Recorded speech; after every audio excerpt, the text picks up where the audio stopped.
गुरु का एक ही आशीर्वाद है कि सदैव अपने सच्चे स्वरूप में स्थित रहो।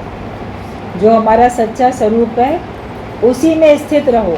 ये गुरु का आशीर्वाद है हम लोगों के लिए, और ये उसके हमारे लिए शुभकामनाएं भी हैं कि तुम हमेशा रहो तो आनंद में रहो, हमेशा रहो तो अपने आत्मिक भाव में रहो, क्योंकि उसके सिवाय कहीं भी आनंद नहीं है। आप अगर अपने सच्चे स्वरूप में रहते हो तभी आनंद है, उसके अलावा आनंद भी नहीं है। अपने को देह मानो तो देह मान के सारी तकलीफ़ें हैं, सारी परेशानियां हैं, लेकिन जब अपने को देह मानना हम छोड़ देते हैं, अपने सच्चे स्वरूप में स्थित हो जाते हैं, तो फिर आप देखो कि आपको आनंद ही आनंद आ जाता है। सारी दुख तकलीफ़ परेशानियां शरीर से जुड़ी हैं। शरीर है तो मन भी है, तन मन सब एक साथ है, बुद्धि भी है, भावनाएं भी हैं, सब आपका जो भी कुछ है, देह है, जीवित है देह आपकी, तभी तक तो सब कुछ है, उसके बाद सब खत्म है। तो गुरु जीते जी हमको देह से उपराम करा देते हैं कि मान ना मान तू है भगवान, मानो या ना मानो, ये तो 5 तत्वों की देह है, एक दिन ये छूटेगी, और इससे मैं जो कार्य लेने आया था वो ले चुका कि नहीं ले चुका, ये अपने पे विचार करो, और वो कार्य हमारा हो गया तो मौज करो, आनंद करो। जिस काम के लिए आए थे वो काम पूरा हो गया। बच्चे ने पढ़ाई कर ली, एग्ज़ाम दे लिया, पास हो गया, उसके बाद खेलता है आराम से बढ़िया, या आगे बड़ा हो जाता है तो फिर नौकरी करता है, अपने हिसाब से अपना बढ़िया जीवन जीता है। तो ये ब्रह्म ज्ञान की पढ़ाई है। इसको आत्मिक निश्चय में आप जब ले आते हो तो आपका जीवन की यात्रा बड़ी सुखद हो जाती है, आराम से जीवन जीते हो सब लोग, क्योंकि अपने सच्चे स्वरूप में आने के सिवाय आनंद भी नहीं है।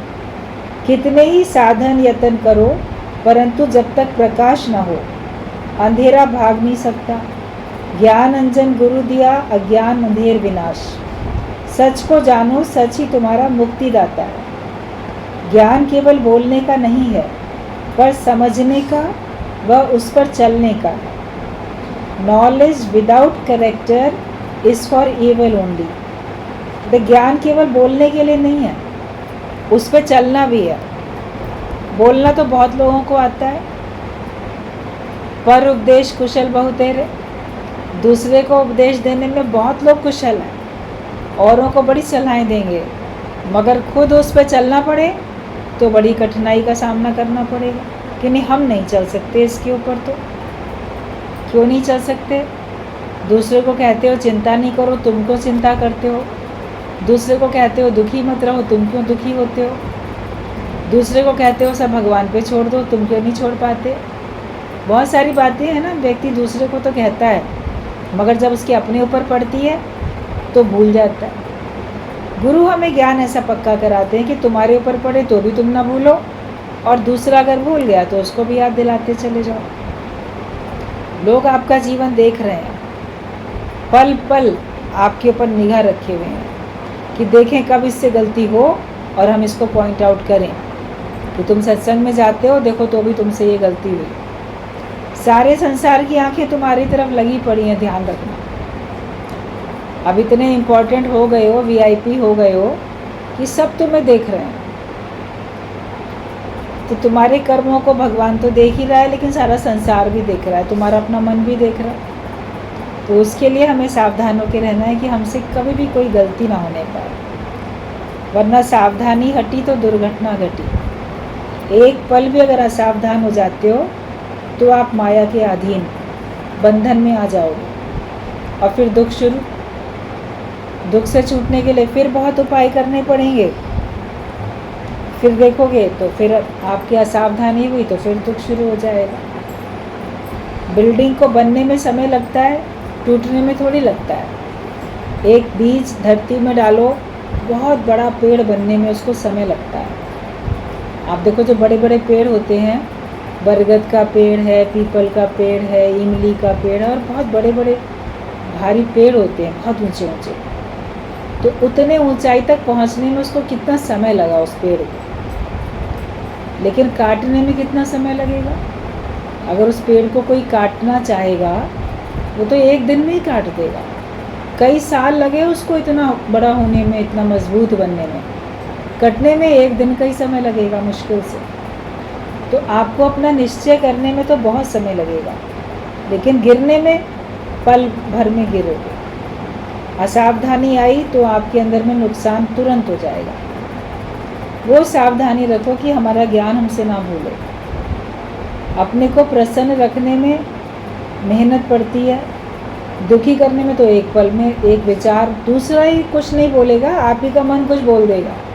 आप अकेले बैठे हो, खाली बैठे हो, आपके मन ने कोई बात आपको याद दिला दी, किसी और ने याद नहीं दिलाई, तुम्हारे ही मन ने तुमको याद दिला दी। उसको याद करके ही आंखों में आंसू और दुख शुरू, और फिर दूसरों को दोष देना शुरू।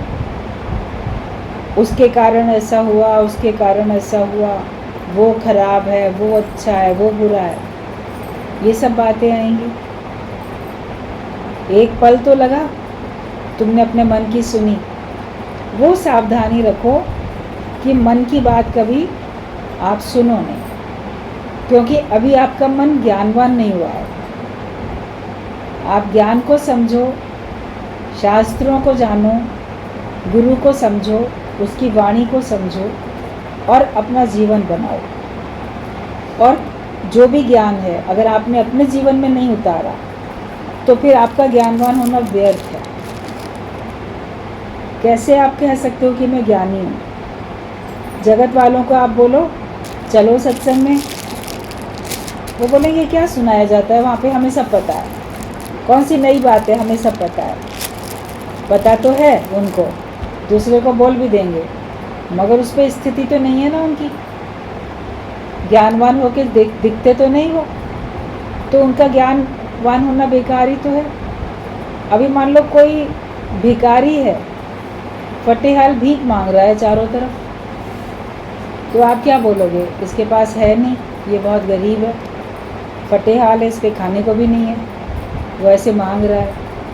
और फिर वो कहे अरे मैं तो ना लखपति आदमी हूँ, करोड़पति हूँ, बहुत पैसा है मेरे पास, तो आप क्या बोलोगे? अगर बहुत पैसा है तो तुम पल पल पे जगह जगह हाथ फैला के मांगते हुए क्यों दिख रहे हो? फिर अगर तुम्हारे पास है तो तुम आराम से बैठ के उसका इस्तेमाल करो, अच्छे से पहन ओढ़ के बैठो, कोई ऐसा कार्य करते हुए दिखो। पैसा तो है उनके पास, भिखारियों के पास भी बहुत पैसा है, मगर कहाँ रखा है, क्या किया है, उसका अपने लिए तो इस्तेमाल कर नहीं रहे। वो अंतिम सांस तक भिखारी बने रहते हैं, इकट्ठा कर करके पता नहीं किसके लिए, अपने परिवार वालों के लिए रख के चले जाते हैं। वही उनका व्यापार है। इकट्ठा तो कर लिया, मगर सारा दिन जो मांग रहे हैं, सर्दी गर्मी बरसात में गिड़गिड़ा रहे हैं दूसरे के आगे, ढंग से नहाएंगे भी नहीं, अच्छे धुले साफ कपड़े नहीं पहनेंगे, गंदे मैले फटे हुए पहनेंगे जानबूझ के, तो उनका पैसा हुआ या ना हुआ एक बराबर ही तो है। तो ऐसे ज्ञान का धन भी है, अगर उसका हम अपने जीवन में इस्तेमाल नहीं करते हैं तो वो ज्ञान हमारे बुद्धि में रखा हुआ है। जैसे आपका पैसा आपकी तिजोरी में रखा है, पर्स में रखा है, अलमारी में रखा है, इस्तेमाल नहीं करते। ज्ञान का भी आप इस्तेमाल नहीं करते, तो ज्ञान का होना या ना होना तो एक बराबर है। जो है तो उसको इस्तेमाल भी तो करो। गुरु हमको हलत पलत हमारी संवार के देता है, मतलब भीतर बाहर से हमको ऐसा बनाता है जिससे हमारा जीवन सुख में बीते, आप अपना जीवन अच्छे से गुजार सको। उसके लिए शुरू से जो आप आए जब से सत्संग में, उन्हीं बातों पे चलो, ये विश्वास रखो कि कुछ न बिगड़ेगा तेरा सद्गुरु शरण आने के बाद। आप भाग्यशाली हो कि आपको सच्चा गुरु मिला और आपको सच्चा सत्संग मिला, जहाँ पे 1 रुपये का भी लेन देन नहीं है, आपसे कुछ मांगा नहीं जाता 1 रुपया भी, लेकिन गुरु अपना ज्ञान का धन आपके ऊपर लुटाता है। आप तो 1 घंटे का समय देते हो सत्संग के लिए, 2 घंटे का समय देते हो, गुरु तो अपना 24 घंटा आप लोग को दे के बैठा। कभी आप बैठो सारा दिन तो आपको पता चलेगा, कभी कोई आया, कभी कोई आया, कभी किसी की समस्या सुलझा रहे हैं, कभी किसी की सुलझा रहे हैं, कभी कुछ कभी कुछ।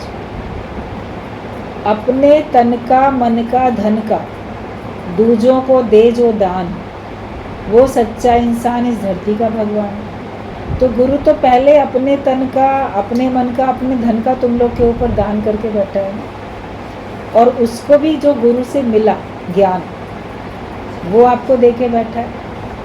पहले दाता गुरु भया जो देवे ब्रह्म ज्ञान, पीछे दाता शिष्य है जो अर्पे तन मन प्राण। इसमें तन है, मन है, प्राण है, इसमें धन नहीं लिखा कहीं पर भी। लोग सोचेंगे गुरु तुम्हारा धन ले लेगा, हड़प लेगा। वो क्या करेगा तुम्हारे धन का? तुम्हारे धन का तुम्हारे ऊपर इस्तेमाल करके तुमको अपने पैरों पे खड़े होने की कला ज़रूर सिखा देगा, कि तुमको आगे किसी के आगे हाथ ना फैलाना पड़े, अपने पैसे का इतना अच्छा आप सदुपयोग कर सको। लेकिन वो अपना ज्ञान आपको दे के बैठा है। वो अपने जीवन को, अपने घर को धर्मशाला बना के बैठा, मंदिर बना के बैठा, आश्रम बना के बैठा। कोई भी आए तो वहाँ से सुख लेके जाए। उसने अपने जीवन में केवल भगवान को स्थान दिया है, माया को स्थान नहीं दिया। वही वो हमको भी ज्ञान देता है। बाकी कहने वाले तो सब बहुत है। कभी मजाक में लोग चुटकुले के तौर पे भी इस तरह के मैसेज डालते हुए, देते हुए या कहते सुनते आपको मिलते होंगे कि देखो जितने भी आजकल के सन्यासी हैं, साधु संत, वो औरों को कहते हैं माया रहित हो जाओ। जो घर गृहस्थ वाले लोग उनके पास आते हैं, जिनके पास घर है, परिवार है, बाल बच्चे हैं, उनको कहेंगे मोह माया त्याग दो, माया से छूट जाओ, और खुद ले लेते हैं उनकी माया। बड़े बड़े आश्रम बन गए, लाखों करोड़ों के आश्रम बन गए। जहाँ तहाँ एक आश्रम से भी उनको पूरा नहीं पड़ता, उनके अनेक होते हैं, देश विदेश सब जगह होते हैं। तो ये है कि आजकल गृहस्थ वाले लोग तो गरीब हैं और सन्यासी लोग बड़े अमीर हैं। जो माया को त्याग करने के लिए बोल रहे हैं तो लेके खुद तो ग्रहण कर रहे हैं ना, खुद बहुत पैसे वाले बने जा रहे हैं। वो तो उनका जो भी एक तरीका है, हिसाब किताब है, सबके सुख के लिए बनाते हैं, खुद भी सुख लेते हैं, औरों को भी सुख दिलाते हैं। ऐसे हंसी की बात आती है चुटकुले टाइप की कि देखो उनसे लिया और अपना उन्होंने आश्रम बना लिया।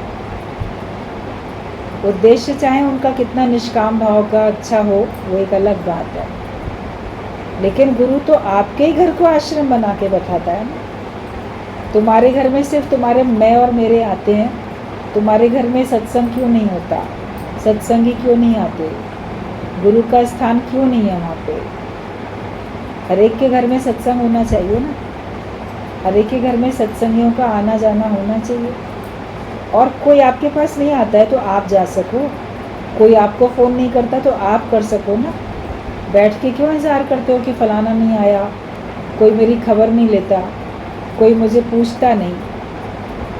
तुम पूछो, तुम्हारे लिए भी तो लोग सोचते होंगे ये नहीं आता और ये नहीं पूछता।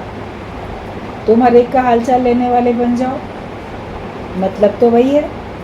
तो ज्ञान अगर आपके पास है और उसको आपने अपने जीवन में नहीं उतारा तो वो ज्ञानी नहीं हो आप, फिर ज्ञानवान आपका होना बेकार है और कोई आपको कहेगा भी नहीं।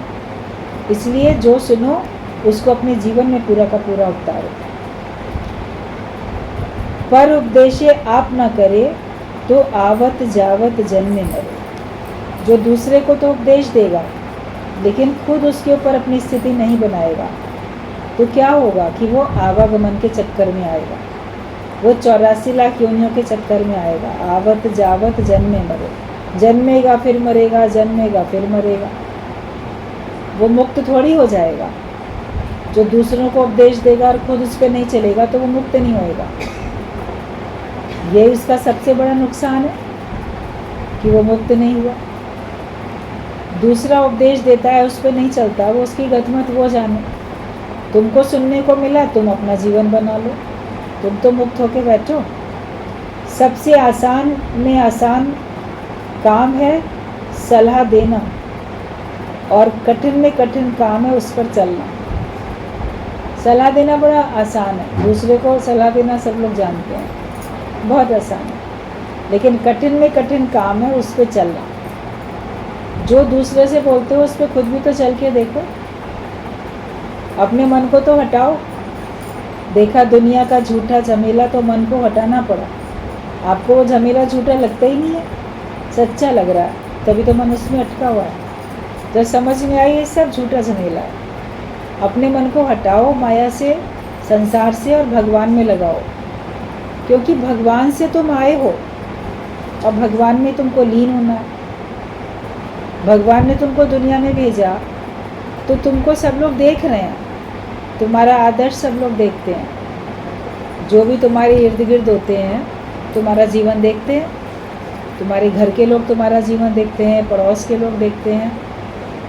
तुमने अपने जीवन को कैसा बनाया, तुमको देख के लोग खुश होते हैं या सोचते हैं कि ये कितना बदकर्मी है, इसके कर्म कितने खराब हैं। आपको दूसरों की सोच से फ़र्क नहीं पड़ेगा, लेकिन दूसरे लोग आपके लिए क्या धारणा बनाते हैं इसका प्रभाव तुम्हारे और तुम्हारे घर वालों के जीवन पे तो ज़रूर पड़ेगा। अभी कोई चोर, डाकू, स्मगलर, कोई ऐसे हो बदकर्मी, तो उसको कोई भी पसंद नहीं करेंगे और उनके घर वालों से भी मित्रता नहीं रखेंगे, चाहे वो लोग अच्छे भी हैं। और कोई अच्छा होगा तो उसको लोग पसंद करेंगे, उसके परिवार वालों से भी मित्रता रखेंगे। अपने को अच्छा बनाने में लग जाओ। कठिन काम होता है जो सलाह दूसरे को दी उस पर चलना, तो गुरु हमसे कठिन काम कराता है। जो सलाह दूसरे को देते हो उस पर चलो। तुमको पेड़ को जितना ऊंचा उठना होता है उतनी ही उसको अपनी जड़ें गहराई तक पहुंचानी पड़ती हैं। जो जितने ऊंचे पेड़ होते हैं ना उनकी जड़ें भी उतनी लंबी होती हैं। जो छोटे छोटे पौधे होते हैं, आप देखना घास होती है छोटी छोटी, बरसातों में मिट्टी बड़ी नरम हो जाती है, आप उस घास को पकड़ के उखाड़ सकते हो, पूरा जड़ से उखड़ जाती है। उसकी जड़ कितनी छोटी है, घास की जड़ देखो कितनी छोटी है।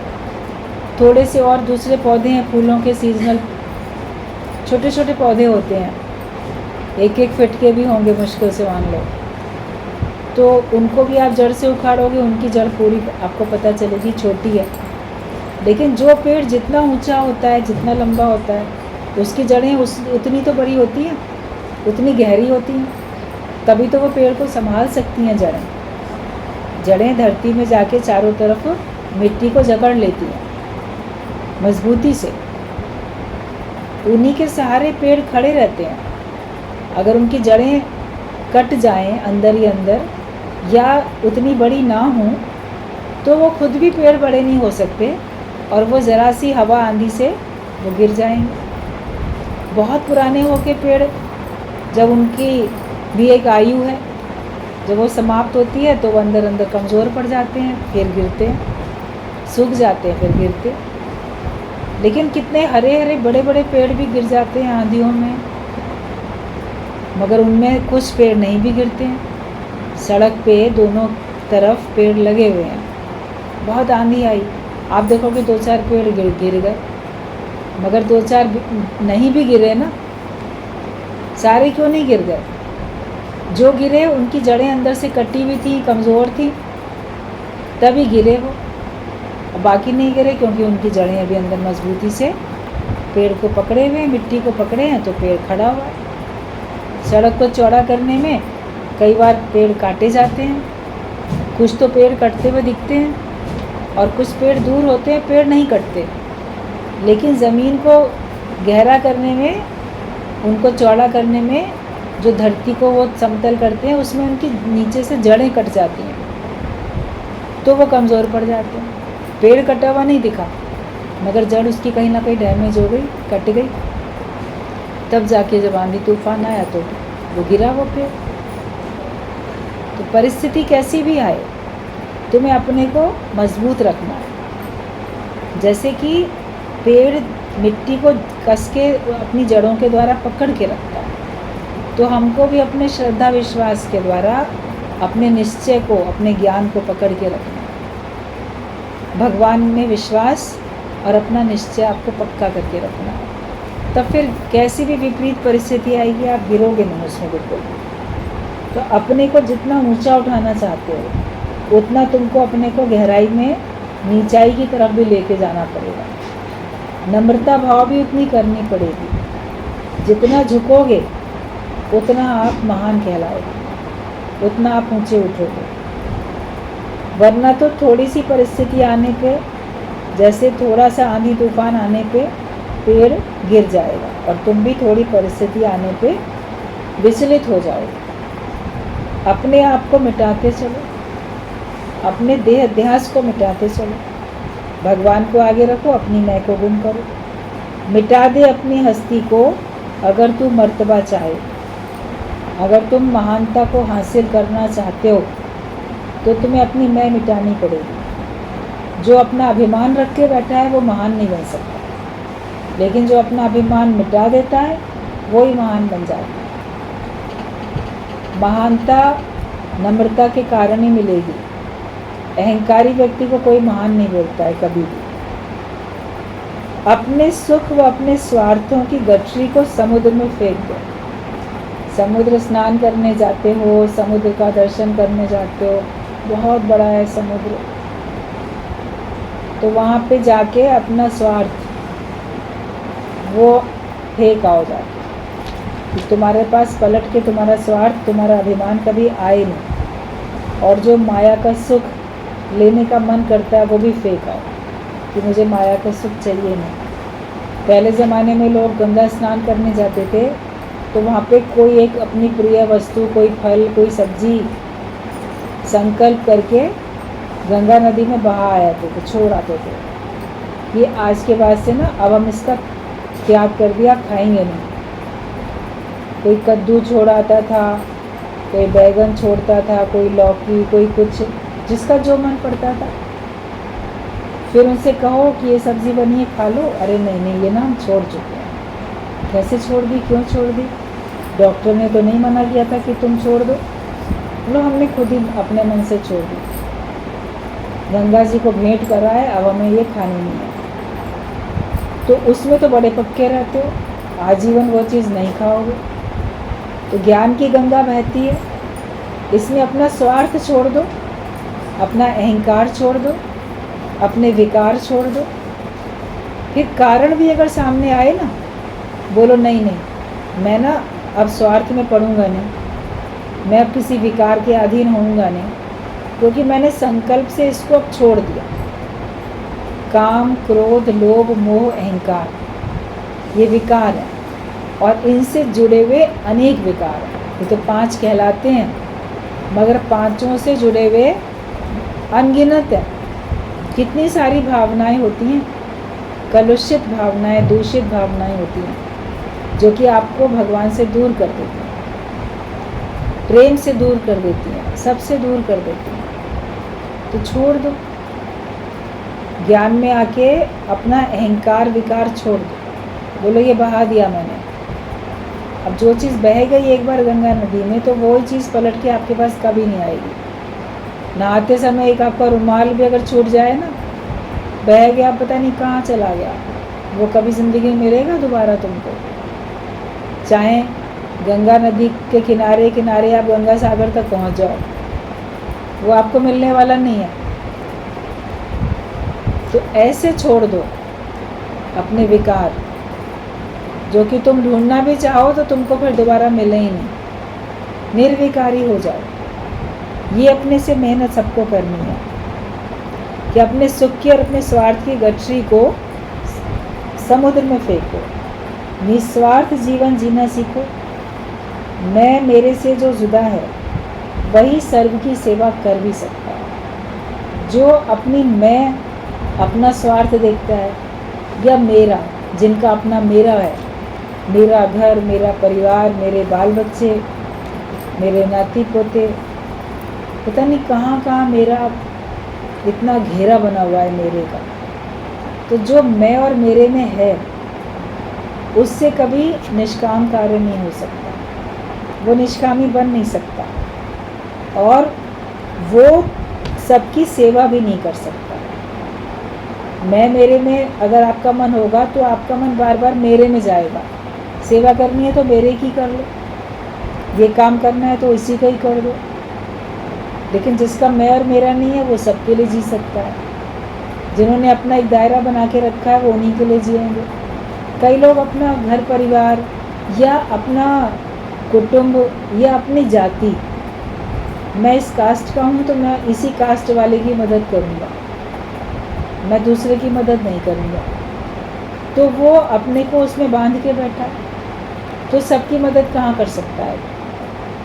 वो तो सोच के देख के उसकी जात बिरादरी का है तो करेगा, उसकी जाति का नहीं है तो नहीं करेगा। तो वो सबका हितैषी नहीं बन सकता।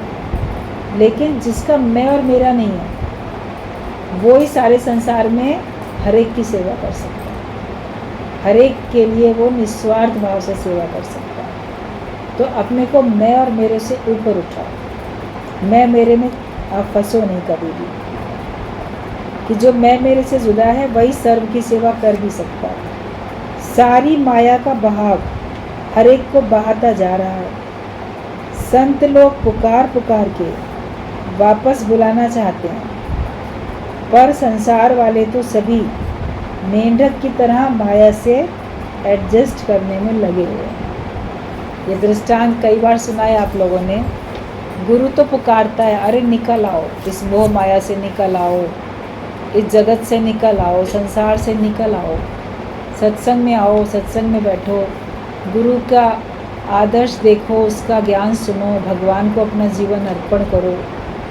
वो तो पुकारता रहता है, मगर आप सोचते हो नहीं अभी ना घर में थोड़ा एडजस्ट करते हैं, अभी ये काम कर लें, वो काम कर लें, कोई दिक्कत परेशानी होगी तब आ जाएंगे। जैसे कि कोई ये साधारण शरीर की बीमारी समझ लेते हैं, बीमारी होगी तो डॉक्टर पे चले जाएंगे दवाई लेने के लिए। लेकिन अज्ञानता का रोग तो है ही ना, तुमको दिखाई नहीं देता। उस रोग को दूर करने के लिए तो हमको गुरु की शरण में आना ही पड़ेगा ना, ज्ञान की औषधि लेनी पड़ेगी। तो समझते हैं कि जब दुखी होंगे तब सत्संग में चले जाएंगे। तो सत्संग केवल दुखी लोगों के लिए थोड़ी होता है, या जब बूढ़े हो जाएंगे तब सत्संग में जाएंगे। तो सत्संग केवल बूढ़े लोगों के लिए थोड़ी होता है, दुखी और बूढ़े के लिए थोड़ी है सत्संग। या किसी प्रकार की परेशानी है, गरीबी है, तब चले जाएंगे ताकि भगवान से प्रार्थना कर लें और वो आपको खूब सारी माया दे दे, आपको फिर से माया के सुख मिलने लग जाए। इसलिए नहीं है सत्संग, इसलिए है कि आपका योग लगेगा भगवान से, मन जुड़ेगा भगवान में। आपका मन कहाँ है? अपने मन की चेकिंग करो। मन मेरा हर समय भगवान में रहता है कि मेरा मन अपने मैं मेरे में, बाल बच्चों में, पैसे में, इसमें उसमें रहता है? किस में रहता है मन हमारा? और जहाँ मन है वहीं तुम्हारा निवास है, वहीं तुम्हारी वासना है, और उसी के कारण तुम्हारा जन्म मरण का चक्कर है। अगर मन भगवान में है तो आप भगवान में लीन हो जाओगे, और माया में है तो आप माया में भ्रमित होते रहोगे। जैसा आपने अपने मन को बना लिया, जहाँ अपने मन को रख दिया, मन फिर वहीं पे ही अटक जाता है। तो इसके लिए अपने मन को आत्मा की राह दिखा दो, वरना मन नहीं मानेगा। आपका मन मानने वाला नहीं है, इसको हमें आत्मा की राह दिखानी पड़ती है। गुरु तो बुलाता रहता है लेकिन तुम माया में ही पड़े रहते हो, और आखिरकार अब नहीं जाएंगे तब जाएंगे, और बाद में चले जाएंगे। बाद में आपके अंदर आने की हिम्मत ही नहीं बचती है। अगर आप शुरू से नहीं आओगे तो बाद में आपके अंदर में कदम ही नहीं उठेंगे, हिम्मत ही नहीं पड़ेगी, इतनी अंदर में आपको कमज़ोरी आ जाएगी। इस बात के ऊपर दृष्टांत है कि सर्दियों का मौसम था, तो किसी ने अपने घर के बाहर लॉन था उसका, तो वहीं पे ऐसे अंगीठी वगैरह चूल्हा कुछ जला के उधर लकड़ियाँ डाल के एक पानी का ड्रम बड़ा सा उसके ऊपर रख दिया था पानी गर्म होने के लिए। अभी तो गीज़र वगैरह सबके बाथरूम में होते हैं, जहाँ गीज़र नहीं होते हैं तो बड़े बड़े ड्रम होते हैं, तो उसमें पानी गर्म होता रहता है, जिसको चाहिए होता है उसी में से अपनी बाल्टी भर भर के गर्म पानी की ले जाके बाथरूम में नहा लेता है, कपड़े धो लेता है, बर्तन धो लेता है, जो भी गर्म पानी से काम करने वो कर लेता है।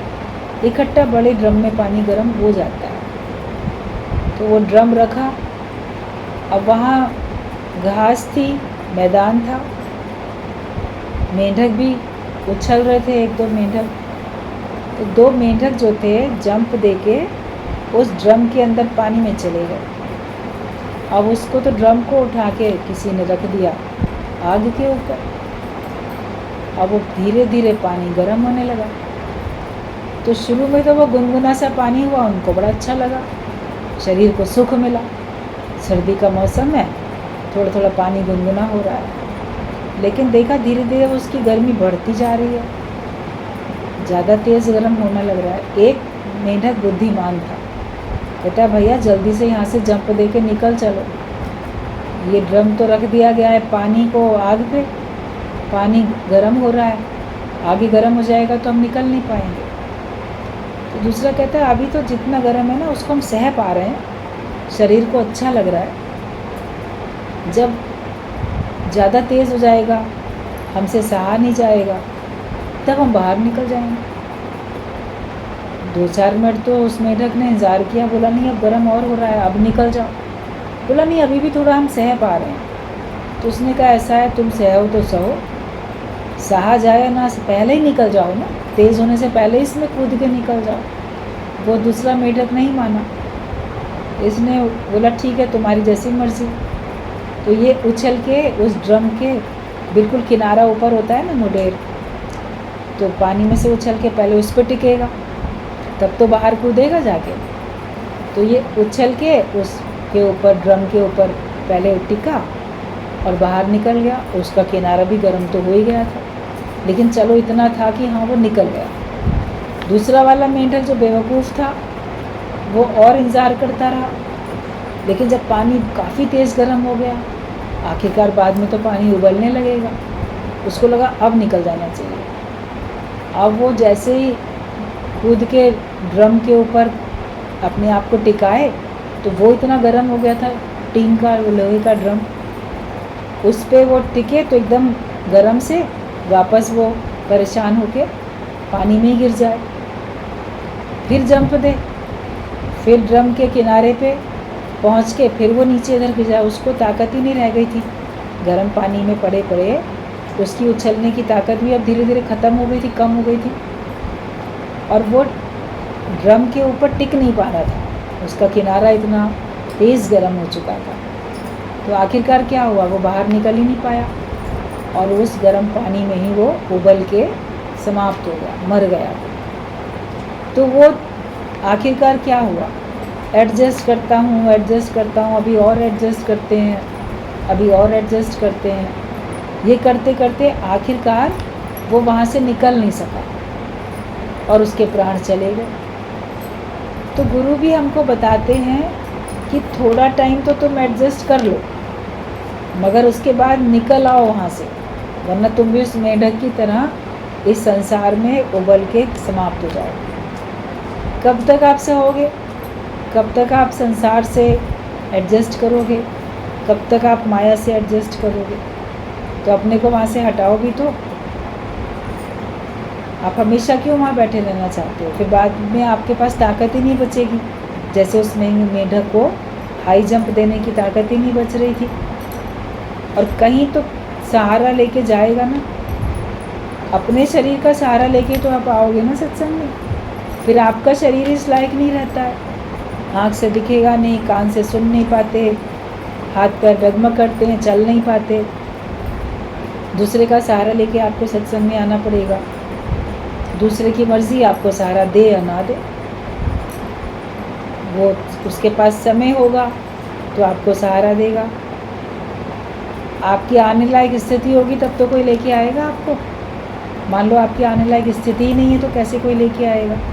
और फिर जब दूसरे के मन में आपके लिए इतनी श्रद्धा हो, आदर भावना हो, आपकी भावनाओं को वो इतना समझता हो, कदर करता हो, तब आपकी प्रसन्नता के लिए कोई आपको सत्संग में लाए भी। लेकिन अगर मान लो कोई इतना नहीं आपके लिए करता होगा तो कोई नहीं लाएगा। सब बोलेंगे घर में बैठो ना, घर में बैठ के सुन लो सत्संग, जानने की क्या आवश्यकता है। अभी आजकल तो बहुत अच्छा है, टीवी में इतने चैनल हैं, सत्संग आते रहते हैं, और फिर अपना भी जो सत्संग है वो भी मोबाइल पे आपको यूट्यूब पे सब मिल जाता है। आप जिसकी वाणी चाहो लगा के सुन सकते हो, ऑडियो भी वीडियो भी सभी है ना, कोई कमी थोड़ी है। तो घर वाले बोलेंगे कोई कमी है क्या, सुनना ही तो है, यहीं पे बैठ के सुन लो, जिस गुरु को सुनना चाहो उसको सुन लो, सब कुछ तुम्हारे घर में मौजूद है, सुनने को तो मिल जाएगा। लेकिन जो बाहर निकल के आपको ताजगी मिलती, मैं मेरी की दुनिया से हटते आप थोड़ा सा, आपको सबको देख के प्रसन्नता मिलती, प्रेरणा मिलती, वो तो नहीं मिलेगी ना। और अपने को आप निर्बंधन महसूस तो नहीं कर पाओगे ना, आपको लगेगा तो कि मैं तो बंधन में ही हूँ। आपको मुक्ति का निश्चय होते हुए भी पूरा नहीं हो पाएगा, मुक्ति का निश्चय होते हुए भी मुक्ति का आनंद नहीं ले पाओगे। तो छूट के तो बैठना पड़ेगा हर एक को। तो एक हद तक तो माया से एडजस्ट करने के लिए गुरु आपको सिखाता है, लेकिन उसके बाद बोलता है कि नहीं, अब आपको एडजस्ट करने की ज़रूरत नहीं, अब आप हट जाओ वहाँ से, अपना मन हटा लो।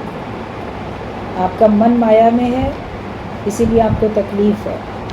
मन वहाँ से हटा के भगवान में लगाओ तो सारी तकलीफ़ें तुम्हारी ख़त्म। तो गुरु तो संत लोग तो पुकार पुकार के वापस बुलाना चाहते हैं, पर संसार वाले तो सभी मेंढक की तरह माया से एडजस्ट करने में लगे हुए हैं। तो आखिरकार वो समाप्त भी जाते हैं कि आखिर पानी गर्म हो जाएगा और वो उसी में सिमट जाएंगे, परंतु निकलेंगे नहीं। सभी कहते हैं अभी अभी तो नई रोशनी देखी है, अभी कैसे बाहर निकल आए। जैसे एक पागल खाने में आग लग गई, आग लग जाने पर सब पागल छत पर चढ़ गए। तो वहाँ के इंचार्ज ने जब उन्हें उतरने के लिए कहा तो बोले अभी क्या जल्दी है, अभी अभी तो हमने नई रोशनी देखी है, अभी हम नहीं उतरेंगे, अभी तक तुम कमरे में बंद रखते थे हमको, आग लगी तो सबके दरवाजे जल्दी खोल दिए कि चलो बाहर निकलो। अब बाहर निकलने के बाद वो छत पे चढ़ गए सारे पागल, कहते इतने दिन से अंदर बंद रहते थे कमरे में, अब छत पे हम रोशनी देख रहे हैं ना चारों तरफ, वैसी अच्छी रोशनी, और आग तो नीचे लगी है ऊपर थोड़ी लगी है। पागल थे वो, उनको वो कह रहा है बाहर निकलो, ऊपर मत जाओ, वो नहीं मान रहे थे। तो ये हालत हर एक की है।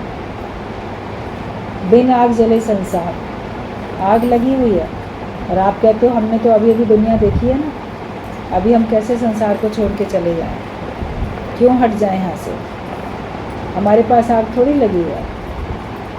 मगर वो आग तुम्हारे तक पहुँचेगी तो, जो धरती पे पहली मंजिल पे आग लगी है वो ऊपर की मंजिल पे छत पे पहुँचेगी ना वो आग, कि वहीं से बंद हो जाएगी।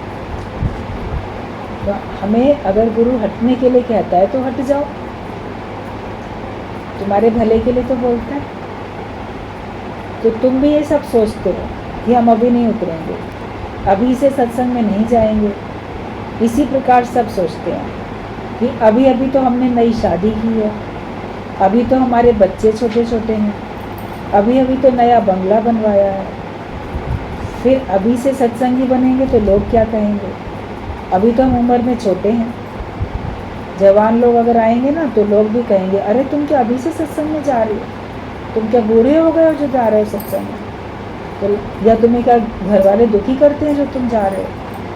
तो इस झिझक और शर्म के पीछे कोई आना चाहता है तो भी नहीं आता कि मेरे मोहल्ले पड़ोस वाले, मेरी उम्र के जो लोग हैं ना, वो मुझे ताना देंगे, मेरा मजाक बनाएंगे। ये सोच के अगर उसका मन करता भी है सत्संग में आने का तो नहीं आ पाता। तो लोगों की क्यों परवाह करते हो अच्छे कार्य के लिए, बुरे कार्य के लिए परवाह करो कि मैं बुरा काम करूँगा तो लोग क्या कहेंगे। अभी लड़ाई झगड़ा करोगे तब नहीं सोचते लोग क्या कहेंगे। जवान औरत चिल्ला रही है अपने पति के ऊपर, बच्चों के ऊपर, या सास के ऊपर, ससुर के ऊपर, मान लो लड़ाई कर रहे हो तुम, चिल्ला चिल्ला के बोल रहे हो, घर से बाहर निकल के तमाशा दिखा रहे हो, तब नहीं शर्म आ रही कि लोग क्या कहेंगे। और उसी उम्र में सत्संग में आओगे तो लोग क्या कहेंगे। अच्छा काम करने के लिए बड़ी लोगों की परवाह है और बुरे काम के लिए लोगों की परवाह नहीं है। कोई अगर टोकेगा तुम बुरा काम करते हो, मत करो ऐसा, तो उसी से भी लड़ाई झगड़ा करेगा बुरा इंसान कि तुमसे क्या मतलब, हम जो करते हैं अपने घर में करते हैं, हम जो करते हैं अपने घर वालों के साथ करते हैं। मैं अपने बच्चों को डांटता हूँ या मैं अपने माँ बाप को डांटता हूँ या मैं जो भी करता हूँ, सुनेंगे नहीं। तो लोग भी फिर ऐसे को छोड़ देते हैं कि कौन इसके पापी के मुँह लगे। कीचड़ में पत्थर डालेंगे तो छींटे अपने पर ही आएंगे। इनको सुधारने चलेंगे तो ये हमारा ही घोंसला तोड़ देंगे बंदर की तरह। चिड़िया ने बंदर को कहा कि तुमने भी घोंसला बनाया होता तो बारिश में ना भीगते। तो वो डाली से उठा और उसी का घोंसला तोड़ दिया। बड़ी आई मुझे सलाह देने वाली। तो लोग इसीलिए बुरे लोगों से बच जाते हैं, लेकिन फिर भी कहीं तो बोलना पड़ता है। गुरु तो बोलेगा क्योंकि उसको तुमसे कुछ चाहिए नहीं, इसलिए वो सीधी सही बात तुम हर एक के आगे बोल सकता है। उसको किसी से कोई रिश्ता नाता थोड़ी जोड़ना है। तो अच्छा काम करने में तो आपको क्यों भय होता है, बुरा काम करने में भय करो ना। लोग क्या कहेंगे, इस बात को आप बदकर्मों से बचने के लिए इस्तेमाल में लाओ ना कि लोग क्या कहेंगे। अच्छा कार्य करने के लिए थोड़ी ना क्यों बोलते लोग क्या कहेंगे। आपका अपना मन नहीं होता इसलिए आप नहीं आना चाहते हो। ये अभी तो हम उम्र में छोटे हैं, परंतु काल मनुष्य के सिर पर खड़ा हुआ उसे पुकारता। क्या छोटे बच्चे दुनिया से नहीं जाते? अस्पतालों में जाके देखो, किसी भी उम्र का छोटा बच्चा दुनिया से चला जाता है। गर्मी से, सर्दी से, किसी और बीमारी से बच्चे क्या दुनिया से नहीं जाते? जवान लोग क्या दुनिया से नहीं जाते? क्या सब बूढ़े होकर ही जाते हैं? और किस उम्र में तुम बूढ़े होगे ये बता दो।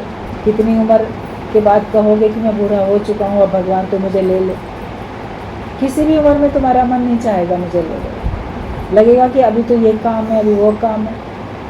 अच्छा, अपने बच्चों को मैंने सेटल कर दिया, लेकिन अभी बच्चों के बच्चे छोटे हैं, इनको थोड़ा और बड़ा कर लें, इनको थोड़ा और पढ़ा लिखा दें, इनका थोड़ा और जीवन बनता हुआ देख लें। तो ये मन सोचता रहता है। तो किसी भी उम्र में कोई देह छोड़ना नहीं चाहता, दुनिया छोड़ना नहीं चाहता और सत्संग में आना नहीं चाहता। लेकिन जो आ जाता है वो परमात्मा को पा जाता है, वो दुखों से बच जाता है। कि काल तो मनुष्य के सिर पर खड़ा हुआ उसे पुकार ही रहा है, वो कभी भी तुमको लेके जाएगा। विकारों की आग चारों ओर लगी हुई है। हर वक्त हर व्यक्ति ईर्ष्या, हसद, साड़ की आग से परेशान हो रहा है। ईर्ष्या है, कहीं और चाह है, कोई सी बड़ी हसरत है, जलन है, द्वेष है, इन सब में मनुष्य जल रहा है, परेशान भी हो रहा है। मगर वो ये नहीं सोचता कि हम इस आग से बचें कैसे। परेशान हैं, अपने ख्यालों से परेशान है, या उनको लगता है दूसरे की वजह से परेशान है। लेकिन परेशान तो तुम हो, दुखी तो तुम हो।